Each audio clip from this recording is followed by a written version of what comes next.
১৩ December ২০২৪ Memari press ক্লাবের উদ্যোগে বৃক্ষরোপণ ও পরিচর্যা কর্মসূচি মেমারি গ্রামীণ হাসপাতালে উপস্থিত ছিলেন মেমারি বিধানসভার বিধায়ক মধুসূদন ভট্টাচার্য, মেমারি হাসপাতালের বিএমওএইচ দেবাশিস বালা, মেমারি পৌরসভা উপপৌর প্রধান সুপ্রিয় সামন্ত, মেমারি থানার ওসি প্রীতময় বিশ্বাস, মেমারি বিদ্যাসাগর স্মৃতি বিদ্যা মন্দির শাখা ১ এর পরিচালন কমিটির সভাপতি ঘোষ দস্তিদার সহ অন্যান্য বিশিষ্টজনেরা।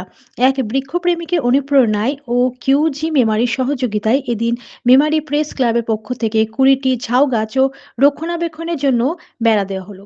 উক্ত কর্মসূচিতে এক বৃক্ষপ্রেমিক ও কিডিজি মেমারির সহযোগিতা করেছেন। মেমারি প্রেস ক্লাবের সভাপতি নূর আহমেদ জানান, প্রথম বর্ষপূর্তি উপলক্ষে সারা বছর ধরে আমরা এলাকার বিভিন্ন স্কুলে বৃক্ষরোপণ করেছি। শুধু বৃক্ষরোপণই নয়, আমরা তার সাথে সাথে পরিচর্যা করেছি। সাংবাদিকতা পেশার সাথে যুক্ত বিভিন্ন সমাজসেবামূলক কর্মসূচি করা হয় মেমারি প্রেস ক্লাবের উদ্যোগে।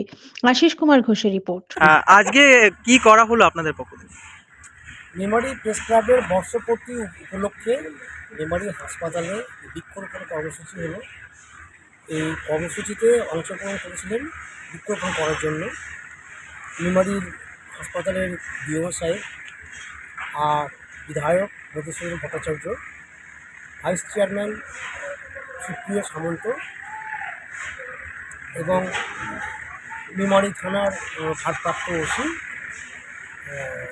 এসব এই কর্মসূচিতে অংশগ্রহণ করেছিলেন। আমরা মোট ২০টি গাছ লাগানো হয়েছে।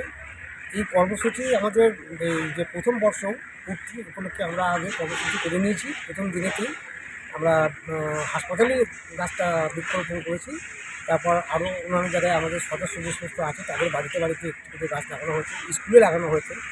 এবং এই উপলক্ষে একটি কর্মশালাও আমাদের স্কুলে করা হয়েছিল, মোহনপুর স্কুলে এই বৃক্ষরোপণ কর্মসূচি এবং পরিচর্যা কর্মসূচি করা হয়েছিল। আর আজকে এই কর্মসূচি এখানে আমাদের শেষ হয়েছে। শেষ হয়ে যাওয়ার পরে এই অবস্থায় একটু আমাদের সকলকেই নিয়ে গেছিলেন একটু মানে চা পানের একটু। আপনার নাম এবং পরিচয়? মেমারি প্রেস ক্লাবের সভাপতি শেখ নুর আহমেদ এবং আমার